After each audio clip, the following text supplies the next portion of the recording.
Meditation के बारे में जाना कि किस प्रकार से ध्यान करने से हम अनेक बीमारियों से बच सकते हैं। इसी प्रकार से आज हम सभी यहाँ पर सभी चित्र देख रहे हैं। भारत के उत्थान और पतन के 84 जन्मों की कहानी के बारे में आज जानेंगे। जैसे हम सभी ने सुना है कि भारत देश के लिए कहा जाता है कि भारत देश ऐसा देश है जहाँ पर कहते कि डाल डाल पर करती है सोने की चिड़िया बसेरा, वो भारत देश है मेरा। हम सभी एक ऐसे भारत देश में रहते हैं जहाँ का बहुत गायन, मान, पूजन और सम्मान है। लेकिन आज हम जो भारत की स्थिति देखते हैं तो आज वो स्थिति हमें महान दिखाई नहीं देती है। तो यहाँ पर 84 जन्मों के माध्यम से हम मनुष्य आत्माओं के कितने जन्म होते हैं और किस प्रकार से हमारा भारत देश महान था और धीरे धीरे कैसे भारत देश की स्थिति पतन की ओर गिर गई है। इसीलिए दूसरा गीत भी बना है, देख तेरे संसार की हालत क्या हो गई भगवान, सूरज ना बदला चांद ना बदला, बदल गया इंसान। एक तरफ हमने अपने भारत देश की महिमा भी की है कि जहाँ पर सोने की चिड़ियाएं होती है, और एक तरफ हमने कहा है कि आज मनुष्य कितना बदल गया है। तो ये दोनों के बीच में जो अंतराल आया हुआ है उसका वास्तविक रहस्य क्या है, क्या कारण है, तो आज हम जानेंगे। तो यहाँ पर चित्र के माध्यम से बताया गया है कि किस प्रकार से हम धीरे धीरे अपने जीवन में सीढ़ियाँ जो उतरते हैं, तो कि यहाँ पर सीढ़ी के माध्यम से क्लियर किया गया है कि पहले जब भारत देश था उसको सोने की दुनिया कहा जाता है। और हम भगवान के लिए भी कहते हैं कि भगवान ने ऐसी दुखमय दुनिया क्यों बनी। तो परमात्मा ने बताया कि परमात्मा ने ऐसी दुखमय दुनिया नहीं बनी। दुखमय जो दुनिया आई है वो हम मनुष्यों के कर्मों के कारण आई है। तो यहाँ पर क्लियर किया गया है कि परमात्मा ने जब सृष्टि रची थी, जिसको गोल्डन एज दुनिया कहा गया है, सोने की दुनिया कहा जाता है, जहाँ पर किसी भी प्रकार की कोई भी जीवन में कमी नहीं थी। तन से भी स्वस्थ थे, मन से भी स्वस्थ थे और धन भी हमारे पास संपूर्ण था। तो यहाँ पर बताया गया है कि सत्ययुग में हमारे 8 जन्म होते हैं और ये 1250 वर्ष का युग है। यहाँ पर किसी भी प्रकार की कोई कमी नहीं होती है, किसी भी प्रकार का कोई दुख नहीं होता है। दुख क्या होता है यहाँ पर कोई भी नहीं जानते हैं। और यहाँ पर जो राज्य होता है वो श्री कृष्ण और राधे जी का, और यही जब बड़े हो जाते हैं 30-35 वर्ष के, तब इनका स्वयंवर होता है। क्योंकि यहाँ पर हमारी जो आयु है वो 150 वर्ष होती है। तो जब 30-35 वर्ष के हो जाते हैं तो नाम परिवर्तन होकर श्री लक्ष्मी और श्री नारायण रखा जाता है। तब राज गद्दी पर बैठते हैं और तब से राज्य शुरू होता है और 8 जन्म लेते हैं। और यहाँ पर हम सभी के अंदर 16 कला संपूर्ण होते हैं, क्योंकि देवी देवताएं यहाँ पर राज्य करते हैं। किसी भी प्रकार की कोई भी कला की कमी नहीं है। 16 कला माना कोई गिनती की कला नहीं है, अर्थात हर प्रकार से परिपूर्ण है। फिर यहाँ पर बताया गया है कि एक धर्म, एक राज्य, एक भाषा। यहाँ पर भाषा भी चेंज नहीं है। आज हम देखते हैं भारत देश में थोड़ी थोड़ी दूर पर 1-1 किलोमीटर की दूरी पर भी भाषा चेंज हो जाती है। तो यहाँ पर भाषा का भी बहुत परिवर्तन है। लेकिन सत्युग में हमारी भाषा भी शुद्ध हिंदी होती है और एक ही मातृभाषा चलती है, और राज्य भी एक ही चलता है। 8 जन्म होते हैं, 8 जन्म में जो 8 गद्दियां चलती है वो श्री लक्ष्मी और श्री नारायण के नाम से ही चलती है। तो इस प्रकार से यहाँ पर बताया है कि यहाँ पर एकता भी इतनी है कि शेर और गाय भी एक घाट पर पानी पीते हैं। यहाँ पर जानवरों में भी किसी प्रकार की हिंसात्मक वृत्ति नहीं है, क्योंकि रहने वाले सभी देवी देवताएं हैं जिनके अंदर दिव्यता है, दिव्य गुण है। तो कहने का भावार्थ यह है कि जब हम मनुष्यों के अंदर भी जब अच्छे विचार होते हैं, अच्छा आहार होता है, तो जानवर भी सतो प्रधान हो जाते हैं। तो यहाँ पर सभी देवी देवताएं सतो प्रधान होते हैं, बहुत प्योर होते हैं। इसीलिए यहाँ पर जानवरों के अंदर भी किसी भी प्रकार की कोई हिंसात्मकता नहीं होती है। तो इस प्रकार से हमारे यहाँ पर 8 जन्म पूरे होते हैं। ये 1250 वर्ष का युग है। यहाँ पर हम सभी के अंदर 16 कला होती है और धीरे धीरे जब हम जन्म लेते लेते नीचे उतरते हैं, क्योंकि यहाँ पर सीढ़ी बताई गई है, तो धीरे धीरे जब नीचे आते हैं तो युग भी परिवर्तन होता है। और युग जब परिवर्तन होता है तो उसके बाद आता है गोल्डन एज से सिल्वर एज आ जाता है, अर्थात चांदी की दुनिया सोने की दुनिया से परिवर्तित होकर चांदी की दुनिया आती है, जहाँ पर श्री राम और श्री सीता जी का राज्य चलता है। यहाँ पर हमारे जन्म है वो बढ़ जाते हैं, 8 जन्म से 12 जन्म हो जाते हैं। जो सतयुग में 16 कला थी, त्रेता युग में हमारी जो कलाएं है वो कम हो जाती है, 14 कला हो जाती है, 2 कला कम हो जाती। बाकी युग की जो आयु है वो सेम होती है 1250। तो इस प्रकार से यहाँ पर त्रेता युग नाम से ही सिद्ध हो रहा है। त्रुटि माना संस्कृत भाषा है, हिंदी में इसका अनुवाद गलती, अर्थात यहाँ पर थोड़ी सी मिस्टेक हो जाती है। जहाँ पर सतयुग में संपूर्णता होती है, सतो प्रधानता होती है, वही त्रेता युग में थोड़ी सी हमारे अंदर कलाएं कम हो जाती है, क्योंकि कोई भी चीज का जब यूज होता है तो धीरे धीरे वो है ना वो नई होती है, धीरे धीरे उसमें परिवर्तन आता है। तो त्रेता युग में इसी प्रकार से हमारे जीवन में भी परिवर्तन आता है और युग में भी परिवर्तन आता है, सोने से चांदी की दुनिया बन जाती है। तो त्रेता युग में श्री राम जी का राज्य चलता है और श्री सीता जी का, और यहाँ पर जो आयु है वो 125 हो जाती है। सतयुग में 150 वर्ष आयु होती है और यहाँ पर 125। तो इस प्रकार से हर चीज में हमारी आयु भी कम हो जाती है, कलाएं भी कम हो जाती है, इसलिए इसको त्रेता युग कहा गया है। तो यहाँ पे भी किसी भी प्रकार की बुराई नहीं होती है। ये दोनों युगों में काम, क्रोध, लोभ, मोह, अहंकार, ये 5 विकार नहीं होते। अर्थात बुराई क्या होती है, ईर्ष्या, द्वेष, नफरत क्या होती है, ये दोनों युगों में भी नहीं जानते। तो इसीलिए इसको दोनों युगों को सुख की दुनिया कहा जाता है और स्वर्ग भी कहा जाता है। इसीलिए भारतवासी स्वर्ग नाम लेकर याद भी करते हैं और इसको कई धर्मों में बहिष्ठ, अल्लाह का बगीचा, गार्डन भी कहा जाता है। इस प्रकार से इसको याद किया जाता है। फिर धीरे धीरे देवी देवता नीचे उतरते जाते हैं, फिर युग परिवर्तित होता है और फिर आ जाता है द्वापर युग। तो जब द्वापर युग आता है तो देवी देवताएं अपने गुणों को, अपनी दिव्यता को भूल जाते हैं और विकारों में गिर जाते, अर्थात जिसके लिए कहा जाता है कि वाम मार्ग में चले जाते हैं। तो जब गलत मार्ग में चले जाते, विकारों में गिर जाते, तो अपने अंदर के गुणों को पूरी रीति भूलने के कारण यहाँ पर जीवन जो है वो दुखमय हो जाता है। द्वापर में भी किसी भी प्रकार की कमी नहीं होती है, धन संपत्ति बहुत होती है, लेकिन मनुष्य जब देवी देवताएं जब विकारों में गिर जाते, जब बुराइयों को अपना लेते जीवन में और अच्छाई को खो देते, तो मन अशांत होने लगता है। और जब मन अशांत होने लगता है तो मन उस परमात्मा की तरफ जाता है, उस परमात्मा को याद करते।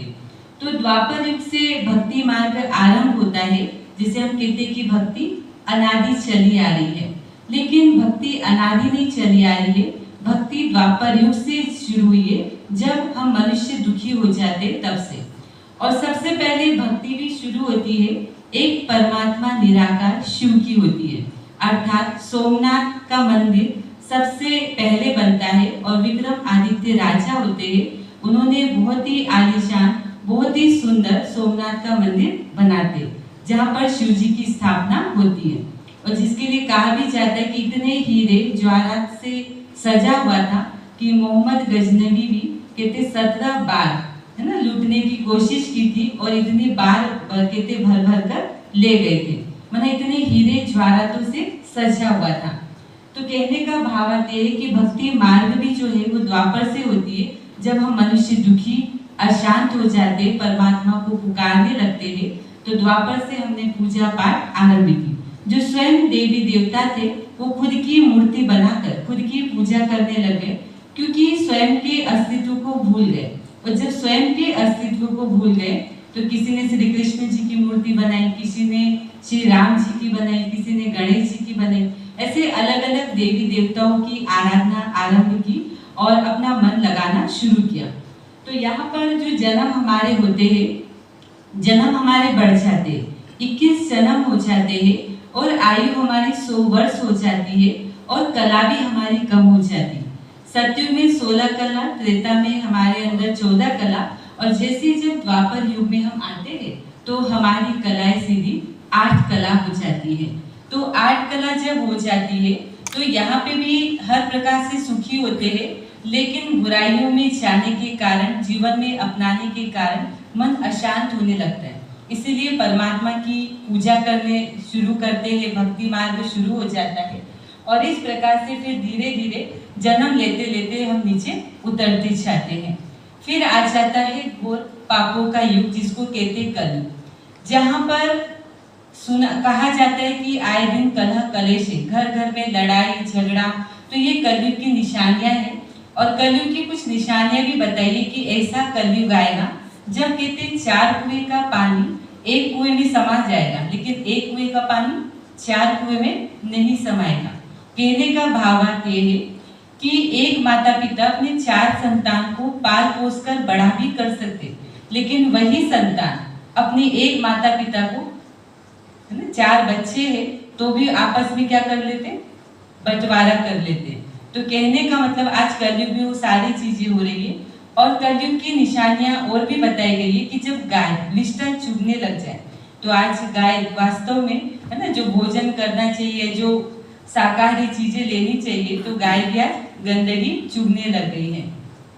तो इसी प्रकार से हम देखते हैं कलयुग में वो सब कुछ हो रहा है। तो ऐसा घोर कलयुग पापों का युग आ जाता है, जहाँ पर आज हमारे सबसे ज्यादा जन्म हो जाते 42 जन्म।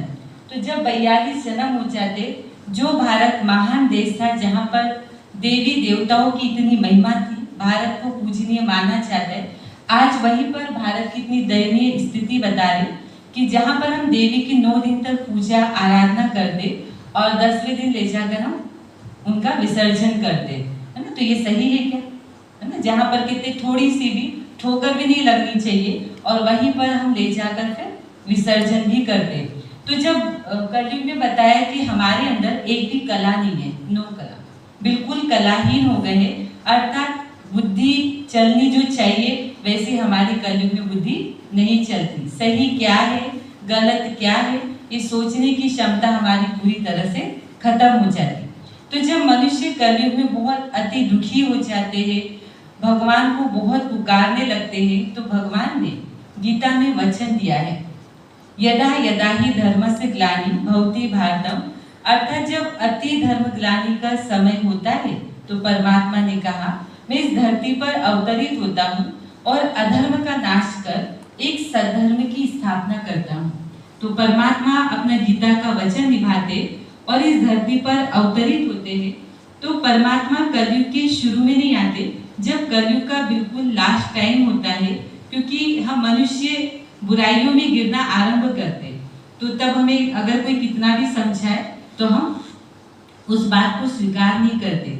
लेकिन जब हम थक जाते पूरी तरह से, तन से, मन से, धन से और जन से, जब चारों चीजों से हमारे अंदर थकान हो जाती है, तो तब परमात्मा इस धरती पर अवतरित होते।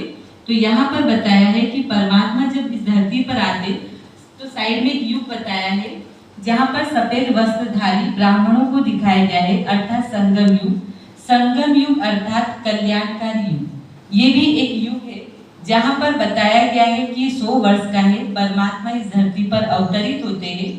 और संगम युग अर्थात जहाँ पर आत्मा जो 5000 वर्ष से अपने पिता से बिछड़ी हुई है, वो अपने पिता से मिलती है, तो आत्मा और परमात्मा का जो संगम है उसको संगम युग कहा जाता है। तो यहाँ पर परमात्मा ने एक हमारे लिए लिफ्ट दी है ना। जैसे सीढ़ी उतरना तो फिर भी सहज होता है, लेकिन सीढ़ी चढ़ना थोड़ा डिफिकल्ट होता है। तो परमात्मा ने लिफ्ट की सुविधा दी है। लिफ्ट अर्थात अगर हम परमात्मा का रोज ध्यान करते हैं, मेडिटेशन करते हैं और परमात्मा को याद करते, तो परमात्मा कहते हैं कि जो सबसे पहली दुनिया दिखाई है सत्युग, वहां पर हम सहज रीति जा सकते हैं, क्योंकि लिफ्ट क्या करती है, हमें चढ़कर नहीं जाना होता है, वो ऑटोमेटिक हमको जिस मंजिल पर जाना होता है वहां पर पहुंचा देती है। तो इसी प्रकार से परमात्मा ने हमको लिफ्ट दी है कि जब अगर हम उनका ध्यान करते या हम उनको याद करते हैं, तो जो ऐसी नई दुनिया है जिसको सतयुग कहा जाता है, वहाँ पर हमारा फिर से पुनः जन्म होता है। तो इस प्रकार से हमारे पूरे 84 जन्म होते हैं। सतयुग के 8 जन्म, त्रेता के 12 जन्म, 21 और 21 और द्वापर में हमारे 21 जन्म होते हैं। तो 20 और 21 41 है ना, और फिर 41 और उसके बाद जो 42 जन्म जो है वो हमारे कलयुग में होते हैं। तो इस प्रकार से टोटल 8 जन्म सतयुग के, 12 जन्म हमारे त्रेता युग के और द्वापर के हमारे 21 जन्म और कलयुग के हमारे 42 जन्म। तो इस प्रकार से हमारे 83 जन्म होते हैं और एक जन्म हमारा संगम युग का होता है जिसको कहते हैं कल्याणकारी युग। तो टोटल हमारे 84 जन्म होते हैं। तो ये हमने अपने 84 जन्मों के बारे में जाना कि किस प्रकार से हम जन्म मरण के चक्र में आते हैं और हम पहले सतो प्रधान थे, धीरे धीरे हम बिल्कुल तमो प्रधान बन गए हैं। फिर साथ ही साथ कहा जाता है कि मनुष्य 84 लाख योनियां लेते हैं। तो परमात्मा ने बताया कि मनुष्य जो है वो केवल 84 जन्म लेते हैं, 84 लाख योनियां नहीं लेते। फिर कई मनुष्यों का प्रश्न होता है कि अगर हम 84 जन्म लेते हैं तो हमें अपने कर्मों की जो सजा है वो कैसे मिलती है। तो परमात्मा ने वो भी बताया कि आज कलयुग में हम देखते हैं कि कितना दुख है और मनुष्यों को आज बच्चा जन्म लेता है ना। तो ऐसे जुड़वा जन्म होते हैं जिनका ऑपरेशन करके अलग किया जाता है। तो वो तो दुख का ही प्रतीक है कि बच्चे ने ऐसा भी कोई गुनाह भी नहीं किया है, लेकिन जन्म लेते से उसका ऑपरेशन हो रहा है। और कलयुग में मतलब हम देखते हैं कि इतना दुख है कि कितना भी अथाह धन होने के बाद भी आज कहते हैं कि दूसरों को मतलब दूसरों के धन पर नियत है ना, दूसरों का कैसे हम हड़पे। तो ये सारी आज व्यक्ति उसके खातिर क्या कुछ नहीं कर देता है, किसी को चाकू से मार देता है ना, किसी को मतलब जला भी देते हैं। तो ये सब क्या है, ये कलयुग की निशानी है जहाँ पर अति दुख हो जाता है। तो जब परमात्मा कहते हैं कि इस प्रकार के कर्म जब मनुष्यों के अंदर होने लग जाते हैं तो इससे बड़ा दुख क्या है। आज कहते भाई का भाई पर भी भरोसा नहीं है। तो कहने का भावार्थ ये है कि मनुष्यों को जो सजा है वो हमको इस जीवन में ही मिल जाती है, क्योंकि जिस बच्चे ने अभी जीवन देखा भी नहीं है, बचपन से उसकी आंखें नहीं है, उसके पैर नहीं है, हाथ नहीं है, अर्थात वो सुन नहीं सकता है, तो ये उसके कर्मों की सजा है जो वो ऐसा कर्म करके आ रहा है जो इस जीवन में ना तो उसकी आंखें है, ना तो वो हाथों से कोई कर्म कर सकता है, ना वो पैरों से चल सकता है। और अगर उसको जानवर बना दिया जाता तो जानवरों में सोचने और समझने की क्षमता नहीं है ना। जानवर अगर मान लो कुत्ता आता है तो उसको ये नहीं पता कि मुझे नहीं काटना चाहिए क्योंकि मुझे अगले जन्म में मनुष्य बनना है। तो उस जानवर के अंदर परिवर्तन करने की क्षमता नहीं है, लेकिन एक मनुष्य के अंदर स्वयं को चेंज करने की क्षमता है और हमारे अंदर फीलिंग्स है, अर्थात हम कोई भी चीज को महसूस कर सकते हैं कि हाँ मुझसे ये गलती हुई है तो मुझे ये परिवर्तन होना है। इसलिए मनुष्य जीवन को सर्वोत्तम प्राणी कहा गया है। तो परमात्मा ने बताया कि मनुष्य शरीर छोड़ने के बाद मनुष्य ही बनता है, ना कि जानवर। और कई लोग कहते हैं कि क्या जानवरों की इच्छा नहीं होती है कि मनुष्य बने, है? तो हम मनुष्यों की इच्छा होती है कि हम जानवर बने, नहीं होती ना। जबकि मनुष्य जीवन में सबसे ज्यादा टेंशन है ना, डिप्रेशन, तनाव, ये सब चीजें बहुत है, लेकिन उसके बाद भी कोई भी मनुष्य नहीं चाहेगा कि हम जानवर बने, क्योंकि हम अपने जीवन में खुश है, क्योंकि हम अपने आप को परिवर्तन कर सकते। लेकिन जानवर के अंदर इतनी बौद्धिक क्षमता नहीं है कि वो कोई भी बात को समझ सके। इसीलिए जानवर जो है वो अपनी योनि में खुश है और मनुष्य अपनी योनि में खुश है। तो रही बात सजा की, तो हमें अपने ही जीवन में, मनुष्य जीवन में ही सारी सजाएं हमें मिल जाती है, जो हम प्रैक्टिकल अपने जीवन में देख भी रहे हैं, चाहे वो बीमारियों के माध्यम से हो, है ना, चाहे घर में सामाजिक लड़ाइयों के माध्यम से। तो इस प्रकार से जो दुख इस संसार में मिल रहा है यही हमारे कर्मों की सजा है। इसलिए हमें जो ध्यान देना चाहिए वो हमें अपने ऊपर, अपने कर्मों पर ध्यान देना चाहिए। जैसे मनुष्य कहते हैं ना, संसार में आए खाए खाओ पियो और मौज करो, किसने देखा कर, ऐसा है नहीं, है ना। शरीर तो छूट जाएगा, शरीर 5 तत्वों का बना है, वो तो मिट्टी में मिल जाएगा, लेकिन आत्मा अजर अमर अविनाशी है। आत्मा अपने कर्मों को अपने साथ लेकर जाती है। तो जैसा हम कर्म करते हैं वैसा फल हमको मिलता है। तो कर्म हमारा पीछा करता है, कर्म हमें नहीं छोड़ता है। कहते हैं ना गाय का बछड़ा, है ना, गाय कितनी भी दूर चले जाए और बछड़ा जैसे ही अपनी माँ को देखता है या उसको महसूस होता है, वो गाय का बछड़ा अपनी माँ को ढूंढ ही लेता है। तो इसी प्रकार से हमारे जो कर्म है, चाहे हम कितने भी जन्म ले लें, तो जो कर्म हमने किए हैं वो कर्म हमारा पीछा करते हैं और वो हमारे पास वापस आ जाते हैं। कई बार हम महसूस करते हैं कि हमने किसी के साथ कुछ बुरा नहीं किया है, लेकिन फिर भी हमारे साथ बुरा होता है। तो वो बिना वजह की बुरा नहीं हो रहा है, भला आपने इस जन्म में नहीं किया है, लेकिन आपने अगले जन्म में किसी के साथ कुछ बुरा किया था, इसीलिए इसी वजह से वो आपके साथ आज हो रहा है। तो ये हमने अपने कर्मों के बारे में भी जाना कि किस प्रकार से मनुष्य ही जन्म लेते हैं। और फिर कल का हमारा बचा था थोड़ा सा कि राजयोग जब हम मेडिटेशन डेली करते हैं, है ना, जैसे रोज शारीरिक एक्सरसाइज करते हैं, तो किस प्रकार से हमारा शरीर जो है फिट रहता है। और इसी प्रकार से जब हम मानसिक मेडिटेशन करते हैं, राजयोग मेडिटेशन, तो हमारा मन स्वस्थ रहता है। और जब मन स्वस्थ रहता है तो हमें कुछ फायदे भी प्राप्त होते हैं। तो यहाँ पर अष्ट शक्तियों को बताया गया है कि किस प्रकार से हमको 8 शक्तियाँ प्राप्त होती है।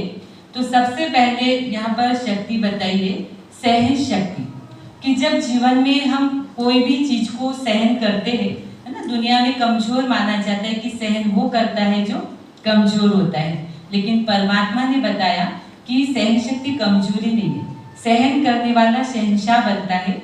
क्योंकि जब एक मूर्तिकार जब मूर्ति तैयार करता है तो उसको कई छेनी हथौड़ी से मारता है, और जब उसको छेनी हथौड़ी से पीटते हैं, मारते हैं, तब जाके वो एक सुंदर सी मूर्ति तैयार होती है। और अगर वो छेनी हथौड़ी सहन ना करे तो आप उस मूर्ति को खरीदेंगे? जब हम देवी जी की मूर्ति भी लेने जाते तो हम पूरा देखते हैं, चेहरा मुस्कुराता हुआ, आंखें ठीक होनी चाहिए, है ना, थोड़ी भी मिस्टेक होती तो हम नहीं लेते। तो परमात्मा भी कहते हैं कि अगर हमें कोई बात 2 बात कह भी रहा है तो जरूर हमारे अंदर कोई ना कोई क्वालिटी है, कोई ना कोई गुण है। तो जब उस बात को महसूस करते तो हमारी सहन शक्ति बढ़ जाती है। और जब हम नेगेटिव सोचते हैं कि सामने वाला मुझे कमजोर समझ रहा है, तब या तो हम जवाब दे देते हैं या तो फिर हम लड़ाई करने लग जाते हैं। क्योंकि जब दोनों अगर एक साथ बोलेंगे तो क्या होगा, है ना, शांति तो हो नहीं सकती है, तो एक किसी को भी चुप रहना पड़ेगा। तो सहन शक्ति कमजोरी नहीं है। और जब हम डेली मेडिटेशन करते तो ये पावर भी हमारे अंदर धीरे धीरे डेवलपमेंट होती है। फिर यहाँ पर बताया गया है सहन शक्ति के बाद हमारे अंदर समाने की शक्ति भी। आज हम कोई भी बात को सहन तो कर लेते, लेकिन कई बार हम समा नहीं पाते हैं। जैसे सागर के लिए बताया कि सागर कभी भी कोई भी नदी को अपने अंदर आने से मना नहीं करता है ना। जब वो हर नदी को आने देता है, चाहे कोई गंदगी वाली हो, चाहे किसी भी प्रकार का उसमें गंदगी हो, तो जब जैसे लहरें आती है तो समुद्र क्या करता है, वो लहरों के माध्यम से अपने अंदर की सारी गंदगी को बाहर कर देता है। तो ईश्वर भी हमको यही कहते हैं कि अगर किसी ने कोई बात ऐसी कही है जो हमारे लायक नहीं है या हमें बुरी लग रही है, तो वो हमें दूसरों को नहीं सुनाना है, क्योंकि वो बात फैलेगी और उस व्यक्ति तक जाएगी। फिर वो व्यक्ति वापस आकर आपको कहेगा कि आपने मेरी बात को, तो आपका जो सामंजस्य, जो आपका जो रिश्ता है, वो भी आपस में टूट सकता है। तो हमें क्या करना है, जिसके लिए कहा जाता है एक कान से सुनो और दूसरे कान से निकालो। अर्थात जो हमारे काम की बात नहीं है उसे हमें तुरंत उसी समय अपने विचारों के माध्यम से उसे बाहर कर देना है। फिर बताते हैं कि कई मतलब निर्णय लेने की शक्ति है ना, पावर है जो निर्णय लेना। अर्थात कई बार हम डिसीजन नहीं ले पाते कि हमें क्या डिसीजन लेना है, तो मेडिटेशन से हमारे अंदर निर्णय पावर भी आ जाती है कि किस प्रकार से हमको सही क्या है, गलत क्या है, क्या मुझे करना है, क्या मुझे नहीं करना है। क्योंकि हमारा मन और बुद्धि जो है वो बिल्कुल स्टेबल हो जाता है। रेगुलर जब हम मेडिटेशन करते तो हमारा माइंड जब स्टेबल हो जाता है तो जो बात जैसी है वो बात हमें वैसी समझ में आती है। फिर बताया गया है कि जो नेक्स्ट शक्ति है, अर्थात कई बार हम निर्णय तो ले पाते हैं, उसके हम परख भी नहीं पाते, है ना। परखने की शक्ति अर्थात कि कोई व्यक्ति हमारे सामने आता है, कई बार हमें धोखा दे देता है ना, हम सोचते कि ये सही कह रहा है, गलत कह रहा है, तो परखने की शक्ति भी हमारे अंदर नहीं होती। जैसे एक जोहरी होता है, उसके पास जब हम जाते हैं, है ना, तो वो गोल्ड की कुछ परख बताता है, कि हाँ ये गोल्ड जो है ये असली है, ये नकली है। तो इसी प्रकार से हमारे भी जीवन में जब हम मेडिटेशन करते हैं तो हमारी परख शक्ति बढ़ जाती है, हमारी आंतरिक पावर बहुत ज़्यादा हो जाती है और सामने वाला व्यक्ति किस भाव से हमारे पास आया है वो हमें समझ में आने लगता है और हम सहज रीति उस चीज़ को परख जाते हैं। क्योंकि मेडिटेशन के साथ साथ हमको नॉलेज भी दिया जाता है, क्योंकि जब नॉलेज होती है तो हम उससे भी सही और गलत का अंदाजा ले सकते हैं। फिर सामना करने की शक्ति। आज हम परिस्थितियों का सामना नहीं कर पाते, है ना। जीवन में जब कोई बात आती है तो बहुत जल्दी घबरा जाते हैं, बहुत जल्दी हम परेशान हो जाते, हताश हो जाते। तो राजयोगी जो होता है वो सबसे बड़ी जो परिस्थिति जीवन में आती है वो है किसी की मृत्यु हो जाना, है ना। जब हमारे किसी सगे संबंधी की मृत्यु हो जाती है तो वो चीज़ हमारे लिए सबसे ज़्यादा दर्दनाक होती है।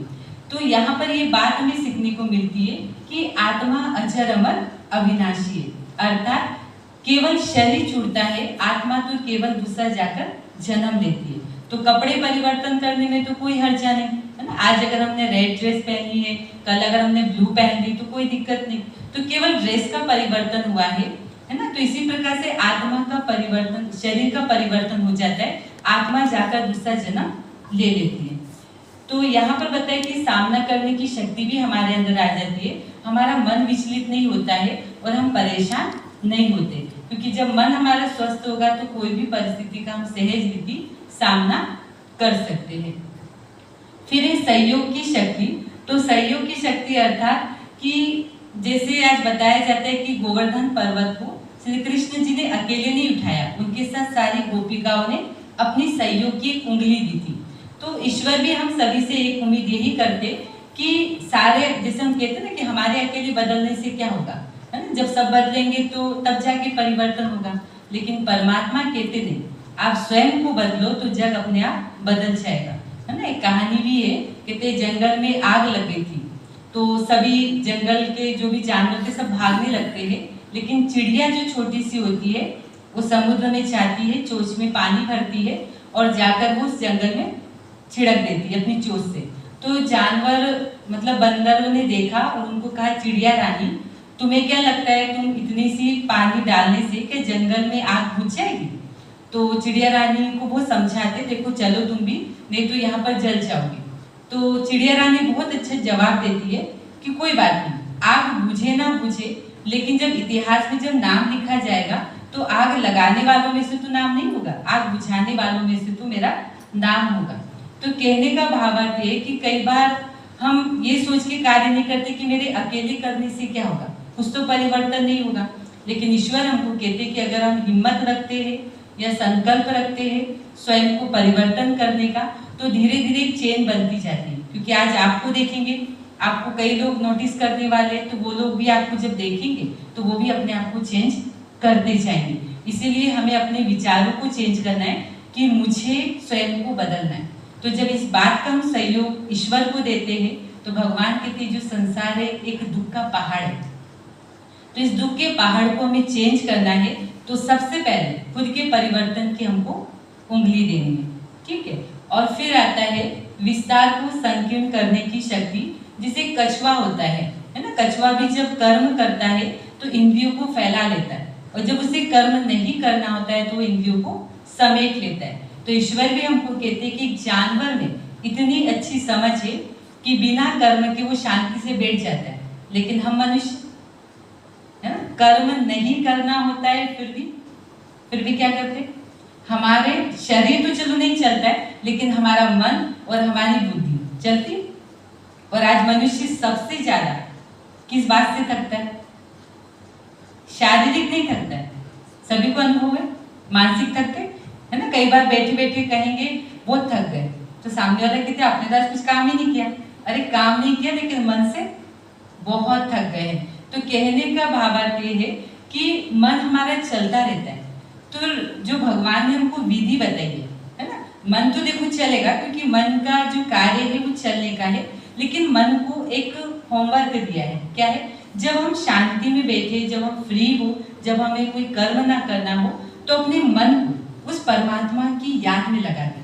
कहते हैं जब उस शांति की सागर की याद में जब मन लग जाएगा तो मन हमारा कैसा होगा, शांत। तो हमारी जो एनर्जी लॉस होने वाली वो क्या हो जाएगी, बच जाएगी। तो जब हम शांति में बैठे, जब हमें कोई कर्म ना करना हो, तो हमें अपनी इंद्रियों को समेट लेना है ना, शारीरिक के साथ साथ मानसिक इंद्रियों को भी समेट लेना है और फिर उस ईश्वर का हमको ध्यान करना है। तो इससे हमारी एनर्जी बचेगी। फिर बताया गया है कि हमें पैकअप अर्थात हमें समेटने की शक्ति है ना। आज जीवन में हर चीज हम समेट के पैक करके रखते। जैसे आज आप लोग यहाँ डेली आते हो तो मोबाइल, गाड़ी की चाबी है ना, कुछ पैसे जो डेली के होते हैं जिसको आप लेकर साथ में चलते हैं। कुछ हमारे ऐसे कपड़े होते हैं जो हमें कहीं फंक्शन में जाना है, शादी पार्टी में जाना है, तो वो अटैची भी हमारी पैकअप होती है ताकि तुरंत हमें कॉल आए या हमें कहीं अर्जेंट भी जाना हो तो हम तुरंत रेडी रहते हैं। तो ईश्वर कहते हैं कि एक और चीज का हमको पैकअप करना है, वो है अपने श्रेष्ठ कर्म का, है ना। आज कोई भी अपनी मृत्यु की तैयारी नहीं करता है, करते हैं क्या? नहीं, सब डरते हैं, है ना। और जब मृत्यु आती है तो बिल्कुल जीवन में दुख आ जाता है ना, और घर वाले भी बहुत हताश निराश हो जाते हैं। तो परमात्मा कहते हैं कि क्यों ना हम उसकी भी तैयारी करें, अर्थात एक बैग और तैयार करें छोटा सा, जिसमें डेली ये संकल्प करना है कि मैंने आज कौन सा अच्छा कर्म किया है जो मुझे उस बैग में डालना है ना। जैसे हम डेली कुछ ना कुछ अपने जीवन के लिए जमा करते हैं, पैकअप करके रखते हैं, ऐसे ही मुझे समेटने की शक्ति, अर्थात जब इस संसार से हमें जाना हो तो हम दुखी होकर नहीं जाए, हम खुश होकर जाए, क्योंकि हमें उन गुणों को क्योंकि कहते हैं खाली हाथ आए खाली हाथ जाने, लेकिन ईश्वर ने कहा हम खाली हाथ नहीं आए। देखो जब बच्चा जन्म लेता है वो कितने प्यार से मुस्कुराता है, तो लेकर आए ना। खाली का मतलब उसको मुस्कुराना भी नहीं आना चाहिए, लेकिन उसके चेहरे पे कितनी प्यारी सी स्माइल होती है, मानो वो कुछ लेकर आया है। तो जब हम जाते हैं तो क्या होता है, वो स्माइल रहती है हमारे चेहरे पे? नहीं रहती, माना हम लेकर तो आए थे लेकिन लेकर जाने रहे, क्योंकि हमने जीवन भर हमने क्या किया, हमने दूसरी चीजें समेटने पे लगे, लेकिन अपने कर्मों पर ध्यान नहीं दिया। और हमारे कर्म इतने बिगड़ जाते हैं कि जब हम जाते हैं तो फिर क्या हो जाता है, हमारा चेहरा उदास हो जाता है। तो ईश्वर कहते हैं कि जैसे हम आए थे खुश होकर, वैसे हमें खुश होकर जाना है। तो हैप्पी रहने के लिए हमें क्या करना पड़ेगा, हमें जीवन में हैप्पी को रखना पड़ेगा। तो अर्थात कुछ कर्मों को हमें इकट्ठा करना पड़ेगा, और वो है अच्छे कर्म। मैंने आज कितनों को खुश किया है ना, आज मैंने कौन सा अच्छा कर्म किया। तो डेली आपको चेक करना है, क्योंकि आप चेक करेंगे तो चेंज करेंगे और आपका जमा होते जाएगा। तो मुझे आज रोज जमा करना है कि आज मैंने कितनों को खुश किया, कितनों के साथ अच्छा व्यवहार किया। जरूरी नहीं कि हम जीवन में बड़े बड़े काम करें, है ना। किसी को हम धन दान दे, हम सोचते हैं हमारे पास धन है तो हम धन दे देते, तो धन बड़ी चीज नहीं है, लेकिन आपने कितनों को, आपके साथ रहने वालों को खुश रखा है और खुश किया है। तो इस प्रकार से जब ये सारी शक्तियां हमारे अंदर आती है, जो टोटल 8 शक्तियां हैं, और डेली जब हम मेडिटेशन अगर करते हैं 5 मिनट 10 मिनट भी रेगुलर घर में भी करते हैं, और पास में ही राजयोग सेंटर भी है ब्रह्मा कुमारी का, उसमें भी आकर अगर आप विस्तार से जानना चाहेंगे तो ये सारी शक्तियां हमारे अंदर आती जाती। जैसे बता ना, शारीरिक योगा करने से हम फील करते हैं कि हमारी बॉडी बहुत अच्छी हो जाती है। इसी प्रकार से हम मानसिक मेडिटेशन भी अगर हम करते हैं तो हमारा मन भी स्वस्थ होता है और साथ ही साथ हमारा तन भी स्वस्थ होता है। अच्छा, ओम शांति।